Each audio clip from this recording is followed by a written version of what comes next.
너 그 소식 들었어? 고발뉴스에서 마트를 한대. 어디로 가야 돼? 가긴 어딜까? 인터넷 쇼핑몰이라고.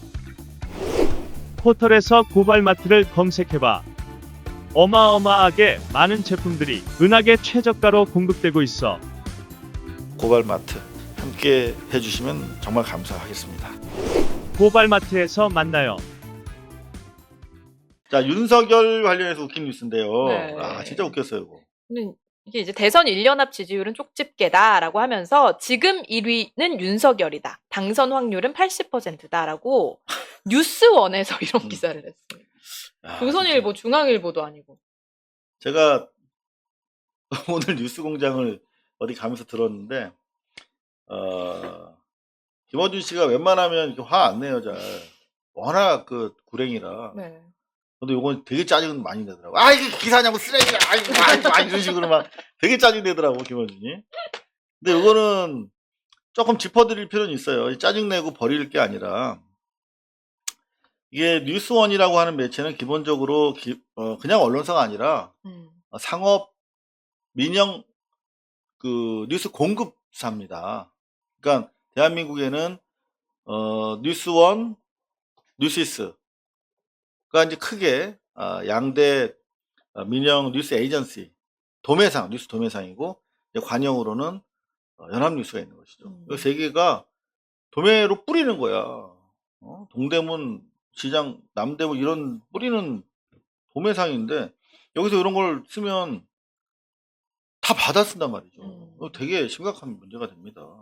근데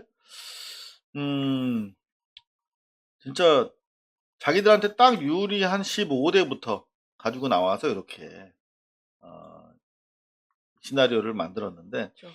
자기들이 봐도 너무나 얘기가 안 되니까 막판에 가서 여전히 의문부호로 남아있다. 윤석열의 지지율이 비록 급등하고 있지만 지속 가능성은 여전히 의문부호로 남아있다. 아직 당도 없이 그냥 개인에 불과한 헛개비, 이른바 기울어진 운동장이 만들어낸 거품 허상 윤석열과 관련해서 소설을 쓰기가 마지막엔 지쳤는지 의문부호로 남겨있다. 그러면 니네도 여기다가 의문부호를 써야지. 당선 확률 80% 의문부호. 그렇죠. 정말 헛개비 같은 기사입니다. 네.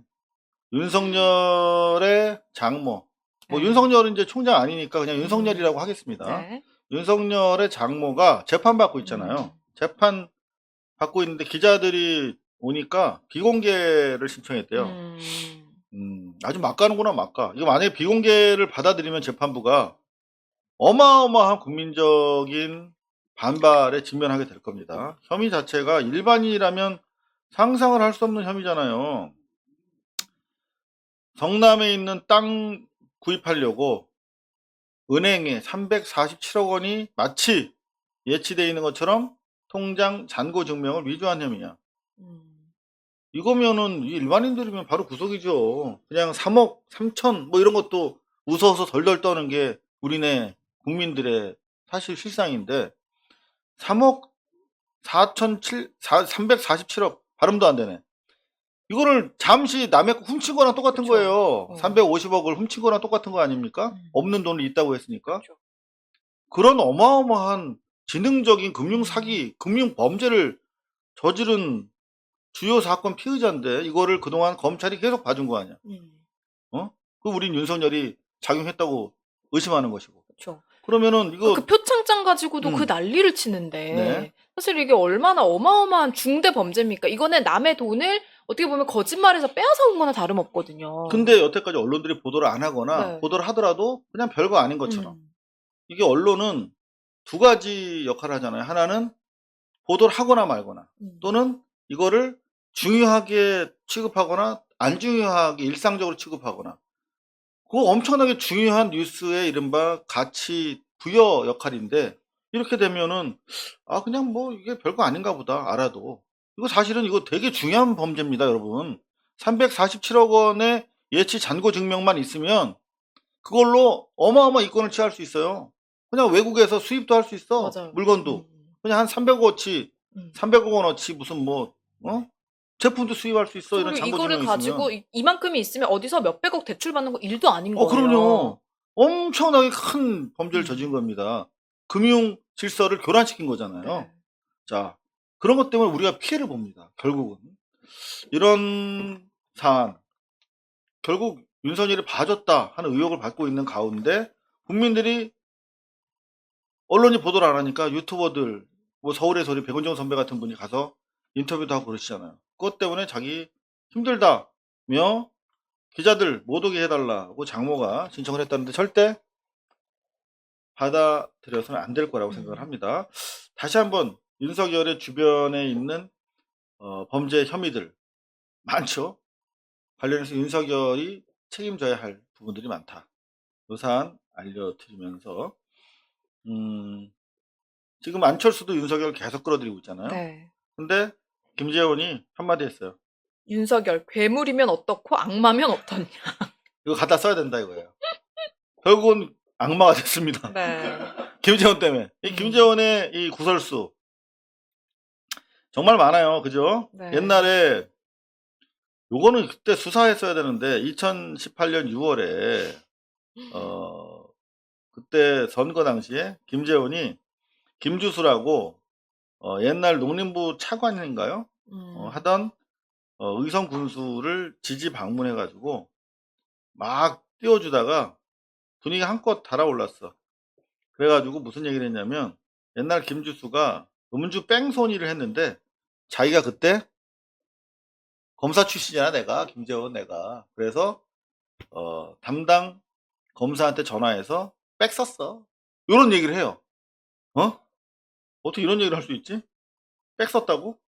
그래서 음주 뺑소니 사고인데 그냥 벌금만 냈다. 라고 하는 내용의 얘기를 했던 사람이 김재원, 김주수. 근데 결국 그랬던 사람이 2018년 6월에 의성군수가 됐어요 또. 그러니까 이게 대한민국 언론이 이거는 한마디로 제기를 못한 거죠. 그렇게 음주 뺑소니 했다가 검찰 김재원이라는 검찰 출신 변호사 겸 의원 국회의원이 백 써가지고 봐주게 한 사람이 또 현재까지 의성군수 재선돼서 지금 활개치고 다니고 있다는 게 대한민국의 정의이자 언론 자유가 있는 나라의 현실입니다. 그때 뭐라고 했는지 한번 들어보실래요? 1분부터 한번 들어볼게요. 1분. 선배인데 극과 굴복할 분은 자, 그래가 별로 받은 적이 있습니다. 만약에 극과 굴복할 분은 본인, 자식, 남편이나 아내, 아버지나 엄마 중에 술 안 드시고 교통사고 절대 안 내고 사건 그래가지고 제가 그 검사 그 사건 담당하는 검사한테 전화를 했지요. 우리 김주수 차관이 교통사고를 냈는데 전화를 했지만 그 여검사인데 안동 출신입니다. 안동 일지인가 뭐 그래가지고 우리 지역에 훌륭한 선배인데 그 좀 봐주세요 했기는 우리 고향도 가본데 벌금이나 시기 때리고 그냥 봐줄게요. 벌금이나 세게 때리고 봐줄게요. 이런 거 웃으면서 얘기합니다. 검찰 공화국이라는 얘기죠. 그거를 개혁하자고. 우리 검사들 아닌 일반 국민들 언제 잡혀갈지 모르고 언제 조국 장관처럼 일가처럼 풍비박산 날지 모르는 가운데서 그냥 권력에 굴종하면서 100년 가까이 살아왔죠. 이제 그거 하지 말자고. 대통령이 장관 2명을 그야말로 왼팔 오른팔 잘려가면서 싸우고 있습니다. 근데 그렇게 권력을 이른바 검찰 권력을 유지해온 김재원 같은 자들이 여전히 개혁을 비웃으면서 심지어 윤석열이라고 하는 검찰 권력의 표상, 시대정신에 저항한 멧돼지 닮은 사마귀를 지지하고 있습니다. 이게 괴물이면 어떻고 악마면 어떠냐. 괴물도 악마도 이제 저희가 허용하지 말자는 것이죠, 국민들. 근데 그나마 김재원은 검찰공화국, 기득권의 권력을 유지하기 위해서는 윤석열과 함께 가야 된다. 이런 따위의 이야기를 하고 있습니다. 여러분들, 우리는 언론이 있으면 절대 허용될 수 없는 사람들이 판치는 세상에 살고 있습니다. 하나만 더 말씀드릴게요. 김재원이 어떤 인물이냐면 대변인까지 했어요. 저런 사람이.